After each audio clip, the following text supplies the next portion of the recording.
সন্তানের তিনটি হক আছে। প্রিয় নবী সাল্লাল্লাহু আলাইহি সাল্লাম বলেছেন, বাবার উপরে সন্তানের তিনটি হক। 1 নম্বর, জন্মের পর সন্তানের ভালো নাম রাখা। সুন্দর নামের অর্থ দেখে নাম রাখতে হবে। নাম তার পরিচয় বহন করে, নামের প্রভাব তার জিন্দেগিতে পড়ে। প্রিয় নবী সাল্লাল্লাহু আলাইহি সাল্লাম বলেছেন, ইন্না আহাব্বা আসমাইকুম ইনদাল্লাহ আব্দুল্লাহ ওয়া আব্দুর রহমান। নামসমূহ থেকে আল্লাহ তাআলার কাছে দুইটা নাম সবচেয়ে বেশি প্রিয়। কয়টা নাম? দুইটা নাম। 1 নম্বর আব্দুল্লাহ, 2 নম্বর আব্দুর রহমান। নাম অর্থ দেখে নাম রাখতে হবে।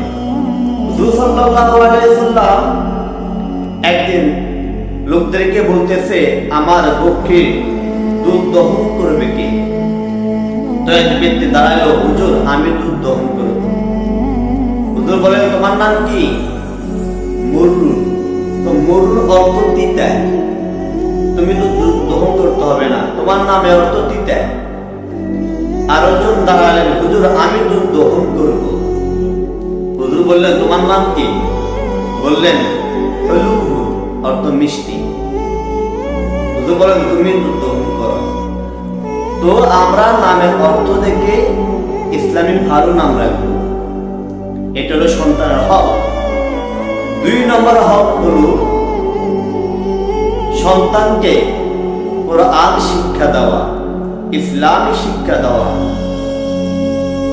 একদিন ওমর ইবনে খাত্তাব রাদিয়াল্লাহু তাআলা আনহুর কাছে লোক এসে বলল, ইয়া রাসূলুল্লাহ, আমার সন্তান আমার কথা শুনে না। তখন হুজুর বললেন, তোমার সন্তানকে ডেকে আনো। সন্তানকে জিজ্ঞেস করছে, তুমি তোমার বাবার কথা কেন শুনো না?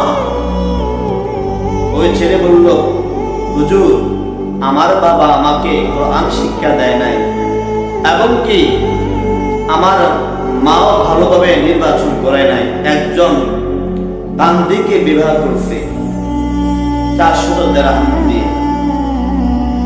তো ওমর রাদিয়াল্লাহু তাআলা তার বাবাকে বলল যে, আপনার সন্তান আপনার কথা তো শুনবে না, কারণ আপনি তার হক আদায় করেন নাই, একজন ভালো মা নির্বাচন করেন নাই, তাকে ইসলামী শিক্ষা দেন নাই, আপনি আমার থেকে দূর হয়ে যান।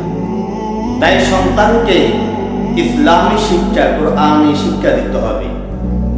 3 নম্বর হক হলো সন্তান প্রাপ্ত বয়স্ক হওয়ার পর যখন বিবাহ করার উপযুক্ত হবে, বিবাহ দিতে হবে। এ হলো সন্তানের 3টি হক।